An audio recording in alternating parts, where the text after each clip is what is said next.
مين يقول ايه ده؟ حذروا فزروا ايه ده؟ حاجة بتتعمل لا عايزة بصل ولا عايزة طماطم. ها، الجدع يقول لي في الكومنتات ده ايه؟ يلا خشوا على مطبخ رودي لكل شيء على اليوتيوب وشوفوا الطبق ده من اوله لاخره اتعمل ازاي. باي. والسلام عليكم ورحمة الله وبركاته. ازيكم يا حبايبي؟ عاملين ايه؟ يا رب تكونوا بخير وبصحة وسلام. انا جاية النهاردة عشان نعمل مع بعض ويكا بامية. طبعا دي أكلة الصعايدة، أحلى أكلة وجميلة جدا وطعمها حلو جدا. البامية دي كانت عندي في الفريزر، أنا طلعتها كانت متقطعة وجاهزة، يعني كان عندي بامية من بدري. وعملت طبخة بامية قبل كده، طاجن بامية لو كنتوا فاكرين، طاجن بامية باللحمة. فشلت منها كان فيها كام حبايه يعني كبار كده، مسكتهم غسلتهم حلو، نشفتهم قطعتهم حلقات حلقات رفيعه وحطيتهم في الفريزر. قلت ايه، هحتاجهم في مره من المرات كده واعمل ايه ويكا. وقلت اما اطلعهم بقى ونغزى عين الشيطان، وعندي شويه شوربه فراخ، فقلت اما نعمل ايه طبق صغنون كده ويكا نتعشى بيهم انا ايه وزوجي. تمام. جبنا الطاسه معانا زي ما انتم شايفين كده، وفي ميه، مش ميه بقى، شوربه على النار بتغلي، وحطينا الويكا، نزلنا الويكا كده في الطاسه او في حله او في صينيه او في اي حاجه، المهم الويكا ما تتغطوش. تمام. ونزلنا بقرن فلفل، عايزاها تبقى سبايسي ممكن تحطي فلفل حراق، ممكن تحطي فلافل الوان براحتك، يعني احنا بنحبها زي ما انتم شايفين كده، يا دوبك الشوربه وقرن فلفل حلو كده ما يكونش حراق. ونزلنا بالشوربة بتاعتنا المغلية اهيت، وهنطلع بيها على البوتاجاز ونسيبها على النار لحد ما تستوي. يلا بينا نصلي على النبي. اللهم صل وسلم وبارك على سيدنا محمد وعلى آل سيدنا محمد عليها أفضل الصلاة وأزكى التسليم. معلش أنا اتأخرت معاكم شوية في فيديوهاتي، بس غصب عني، يعني ديك شايفين الدنيا عاملة ازاي. المهم انا حطيتها على البوتاجاز زي ما انتم شايفين كده، ووطيت عليها ووريت لكم العين وانا بوطيها، وقلت خليها زي ما هي كده، وهنسيبها زي ما انتم شايفين كده، مش هنكشف، مش هنغطيها، هنخليها مكشوف. الريم اللي بيطلع دوت لازم نشيله، عشان دي بتغمق البامية بعد كده. فعشان تحافظي على اللون بتاعها حاجتين تعمليهم: اولا ما تغطيهاش وهي بتستوي، تاني حاجة تشيل الريم اللي انت شايفاه ده. تمام. طبعا الشوربه بتاعتنا متطعمه وفيها ملحها وفلفلها وكمونها وكزبرتها وشطتها وبصلتها وطماطها، وفيها كل حاجه، يعني هي شوربه، يعني شوربه. عايز تحطي باكو شوربه مع الحاجات دي حطي، مش عايز تحطي ما فيش اي مشكله. هي الشوربه معروفه، يعني انت عاملاها ازاي. حط لها طبعا حبهان، وحط لها ورق لورا، وحط لها قرنفل، وبتاع ده هوت قرفة وملح وفلفل اسود، يعني متظبطة شوربة بتاعت فراخ. تمام. انا ما حطيتلاش اي توابل زي ما انتم شايفين كده معايا في الفيديو، وسبتها لما غليت خالص واستوت. عندك مضرب بيض اضربي بالبيض، ما عندكيش ممكن في الخلاط، ما فيش مشكلة. عندك اللي هي توست ديت برضك ما فيش مشكلة. ماشي. عندك بقى المضرب اللي في ايديكي دوت برضك مفيش اي مشكله، جميل جدا وضربه لي بصراحه، ضربت بيها زي ما انتم شايفين كده. ولو مش هتعرفي تعملي بيها، مش متملكاها كويس، ممكن تمسكي الشوكه وتعمليها. عندك هاند بلندر، ممكن برضو تضربي بيه. بس انا ما احبش لا خلاط ولا ده ولا ده ولا ده. هي ديت حلوه ليه بقى؟ عشان انا مش بحبها يعني صيصه قوي ومفرومه قوي كده، تحس اني عامله زي الملوخيه كده، لا. بحب يكون فيها ايه شويه كلاكيع كده، بتبقى طعمها حلو قوي.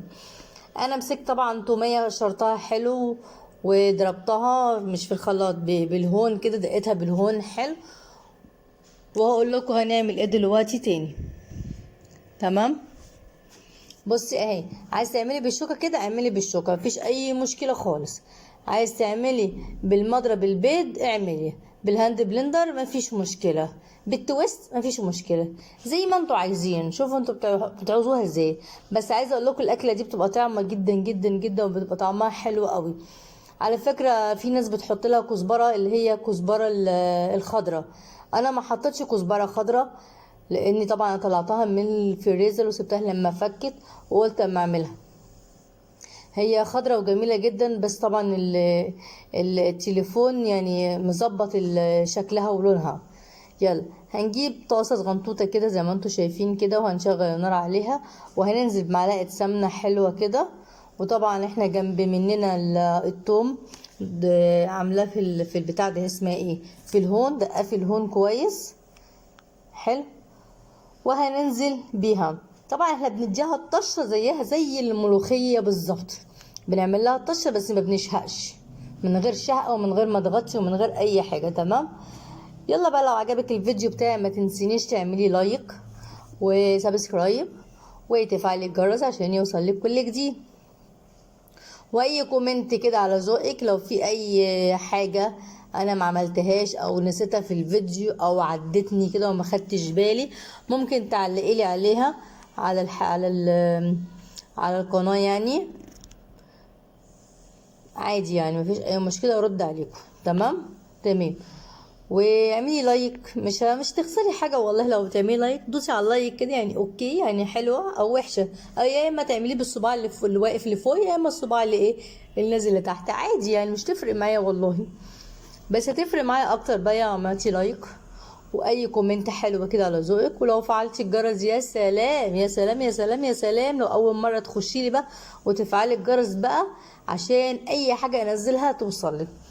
احنا ضربنا الثوم كويس في الهون لحد ما احمرت، دخلت على سيكه حمران، ونزلنا بمعلقتين 2 كبار حلوين كده كزبره ناشفه. تمام. هنسيبها بقى لما تتحمر حلو. وهناك بقى العين واطيه جدا، انا ما طفيتش عليها، بس اول ما اديت طشه، كان نفسي اسمعكم الطشه يعني، اول ما ندي الطشه هنروح طافين ايه عليه زيها زي الملوخيه بالظبط، بس الطعم يختلف تماما، يختلف تماما تماما تماما.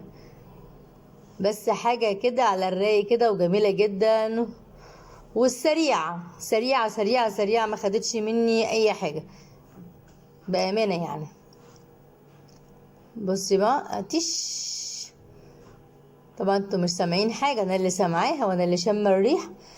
بصي، واو، شايفة حاجة كده جميلة جدا جدا جدا.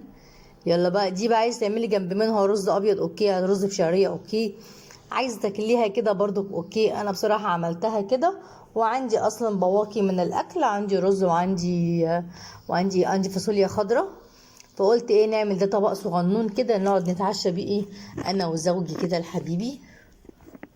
اوكي، حاجه كده خفيفه يعني. وقعدنا اكلناها بقى وخلاويص. بصي حاجه كده روعه. بصي لونها جميل جدا وشكلها حلو جدا. انت لو عايزه تحطي بقى فلافل الوان حطي، لو عايزه تحطي اللهم صل على النبي طماطم حطي. فانا حبيت، هي دي الاكله اللي بتاعت الصعايده اللي بيعملوا. انا واخده الفكره ديت من واحده والله صديقه ليا، قلت لها بتعملوها ازاي؟ قالت لي 1 2 3. قلت لها اوكي هعمل زي ما انت بتعمليها بالظبط، فعملتها. يا رب يا رب اكون خفيفه عليكم كده وعجبكم الفيديو بتاعي. ما تنسيش بقى سبسكرايب وتفعلوا الجرس عشان يوصل لكم كل جديد، واي لايك. وطعمها حلوه جدا جدا، ويا ريت لو كان في عيش فلاحي هوبا مش عايزه اقول. والسلام عليكم ورحمه الله وبركاته.